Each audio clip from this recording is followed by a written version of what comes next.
Le mécanisme du paiement des services écosystémiques est le nouveau point de rendez-vous des acteurs de l'eau. Cette ressource naturelle est un don mal protégé par les humains. Le Bénin et le Royaume des Pays-Bas se sont mis d'accord pour une bonne gestion des ressources en eau, ce qui justifie l'existence du programme OMI-Delta, acteur non étatique géré par la SNV.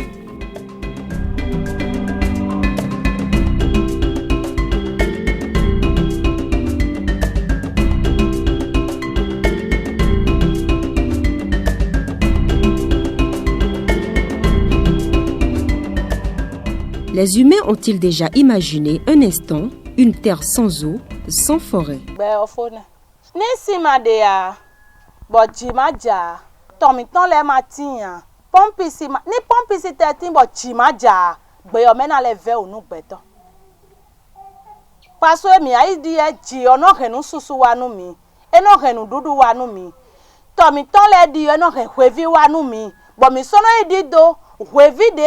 E ko blo be oku be so si to de vo be khoasan susu e ko susu do khuji mi tun kan me be do nu me do a mi tun ni no me no bo wa ele wa te na le abe so si do nu me bo mi wa yi yo e na ze bi fa to chan go si to pola de me bo wa to pola to e me yo e o no yo nu e de go be si na o no yo bu no igwe vi kuku ene le nu ene le na do azon mi donc santi si me vo mi si kun no gbe me ya si wa yin gbe nu gbe to gbe me la sin tan Gbe si sonyo ane do si kula so ti o gbe to si so no gbe o me am san si matin a bo ji ma so ja bo ma so mo si le wa mi si don de wa me gbe to le mi si create si dia wa mi si create si mi to so dia ni do si ho a de gbe pipile de le dai be na no toju si o mi na no mo te na no mo zan bo e re na no su ko e yo pepe e na ve una mi blo enyo na mi wu do mi do na mo si o na za dan tu no si o de force bo mi do na za.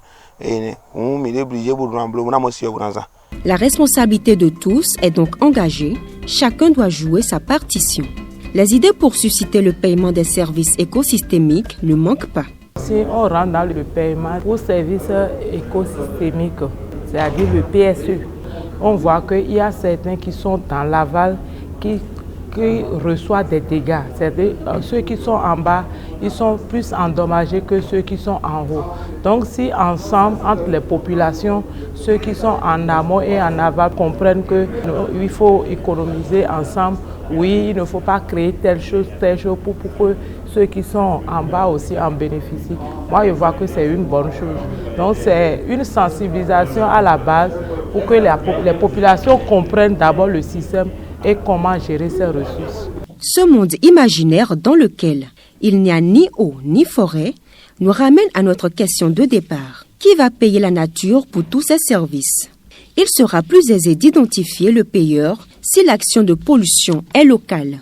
Si c'est des PSE très courts, à la limite, ça peut être entre deux personnes privées. Quelqu'un ou des collectivités, mais on se connaît, bon, on se fait confiance. Donc là, on fait un petit contrat privé entre nous et je te donne 10 000 francs par an et tu m'entretiens cette zone humide, par exemple. Donc ça, c'est un premier niveau de très proche. Le deuxième niveau, c'est quelqu'un de plus loin. Par exemple, une grande ville a intérêt à ne pas être trop inondée. La stratégie d'une grande ville, peut-être comme Cotonou par exemple, c'est sa propre stratégie, c'est qu'elle va développer des grands bassins, faire des grands travaux qui immobilisent son foncier sur son territoire, mais qui coûtent aussi de l'argent à l'investissement et à l'entretien. Donc la ville de Cotonou, vous payez vos impôts si vous êtes habitant de Cotonou, vous payez votre eau, etc. Donc là, c'est vos impôts ou locaux ou sur une taxe, sur une redevance sur l'eau potable ou peu importe. C'est quand une ville fait quelque chose, c'est effectivement les habitants qui font quelque chose. C'est peut-être des cas très particuliers. Peut-être que effectivement aussi le plus simple, c'est d'avoir une structure complémentaire, intermédiaire, qui est donc une structure publique par exemple. Et dans ce sens-là, l'État ou un service public peut jouer ce rôle d'intermédiaire à travers, donc là pour le coup, peut-être des redevances et qui prend l'argent de quelqu'un et le reverse aux autres qui sont les bénéficiaires et les gens qui mettent en place des bonnes pratiques pour la préservation des ressources naturelles. Avec autant de services rendus, la nature mérite notre reconnaissance. Dès lors, comment la lui rendre? Le paiement à ce niveau commence d'abord par le reboisement, comme je l'ai dit, des berges et des zones déjà désertiques, d'arbres fruitiers et d'autres plants qui répondent au milieu concerné. Je crois que de cette manière, ce qui est prélevé à la nature lui a été retourné. La sensibilisation des populations est désormais indispensable, comme les bonnes initiatives locales, des plaques FDAL, la fin de la défécation à l'air libre. Ces plaques exhortent les communautés à éviter la pollution par les excréments des ressources en eau utilisées par tous.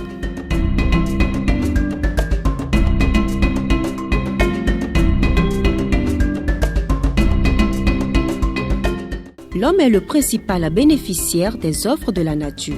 Ces offres, appelées encore services, sont de 4 ordres. Il y a d'abord le service d'approvisionnement, ensuite le culturel, suit celui de régulation et enfin le service de support. Il y a plusieurs types de services, donc le service d'approvisionnement. La nature nous offre l'eau aussi, donc c'est ces services-là. De manière générale, ces services-là restent quand même relativement bien préservés. Ce qui n'est pas tout à fait le vrai, puisque dans l'agriculture intensive avec les engrais, on constate qu'à mettre de plus en plus d'engrais chimiques appauvrit le sol. Et finalement, vous êtes obligé de rentrer de plus en plus dans une logique de je mets de plus en plus d'engrais dans le sol. Parce que la nature, le sol lui-même, n'a plus la capacité à vous donner assez de rendement dans l'agriculture. Donc, et bien sûr, pour nos autres activités entraînent une pollution de l'eau, de la qualité de l'eau. Donc l'eau qu'on trouvait potable peut-être dans nos rivières le sont de moins en moins et nécessitent de plus en plus de traitement. Donc ça, c'est un premier service. Il y a d'autres services. Il y a le service culturel, donc ça, c'est important. Donc au Bénin, nous avons les forêts sacrées. Donc elles sont a priori relativement préservées. Dans notre zone d'intervention, au niveau des sources, les religions traditionnelles préservent ces sources. Donc c'est vraiment des alliés pour la préservation des ressources naturelles et la ressource en eau. Un autre type de service qui est peut-être moins connu et que le concept de PSE apporte, c'est le service de régulation. La nature régule le climat. On constate que si on détruit toutes les forêts, il y a un changement climatique qui se fait. Et c'est aussi le cycle de la pluie. Si on a de la pluie, c'est qu'il y a tout le cycle de l'eau. Et tous ces grands cycles-là, c'est la nature qui nous l'offre. Et si on n'y prend pas garde, on va perturber ces cycles et il faut que ces services environnementaux ou les services écosystémiques soient maintenus. Le service de support, c'est par exemple le sol qui permet à ce que la végétation se développe. Et la nature, après, offre le service d'approvisionnement puisqu'on peut récupérer les fruits, les légumes, les tubercules, etc. Le service de support, c'est le sol, ça peut être aussi peut-être l'air dans lequel nous vivons, ça peut être l'eau dans laquelle vivent les poissons et qui nous permet après d'être approvisionnés avec la pêche. Le service de régulation occupe une place de choix pour la durabilité du paiement des services écosystémiques. Par rapport au paiement des services écosystémiques, pour une durabilité, il faut des instances qui ont intérêt à ce que la ressource ou le bénéfice soit toujours résistant. Donc si ce n'est pas le cas, et puis c'est une organisation ou un projet qui finance, c'est juste une action ponctuelle. Alors que ça doit être quelque chose de continu pour permettre au service d'être toujours entretenu pour que cela puisse perdurer. Donc c'est en réalité là le mécanisme durable.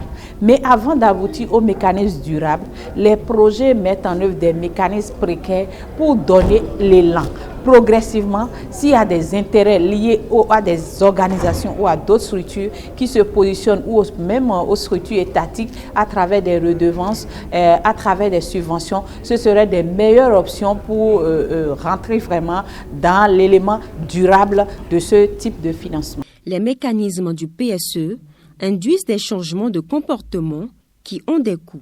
Ces coûts, qui les supportent? Il faut préserver l'environnement, il faut réduire l'émission de gaz à effet de serre.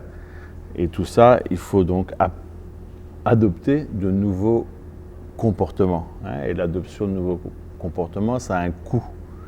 Par exemple, un producteur qui n'emploie plus d'engrais chimiques, il va adopter d'autres pratiques culturales basées sur le paillage, pour le maraîchage par exemple.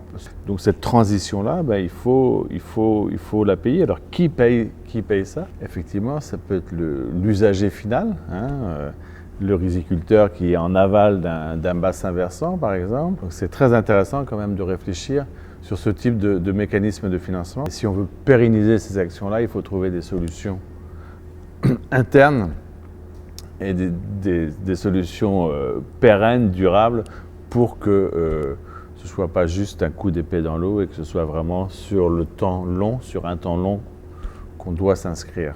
Au total, que pensent les consommateurs du paiement des services écosystémiques? On dit la chose est chère et que ça fait du bien pour ta santé. La santé d'abord avant tout. Je ne tiens pas compte du prix, mais je tiens souvent compte de la qualité. La qualité. Et puis, ce que je veux dans cette qualité, je le sais et je sais que c'est ça qui est bon pour ma santé, c'est ça que je prends. La solution définitive pourrait partir d'une prise de conscience collective avant d'aboutir à un plaidoyer auprès du Parlement pour amener les députés à voter une loi afin de rendre obligatoire le paiement des services écosystémiques.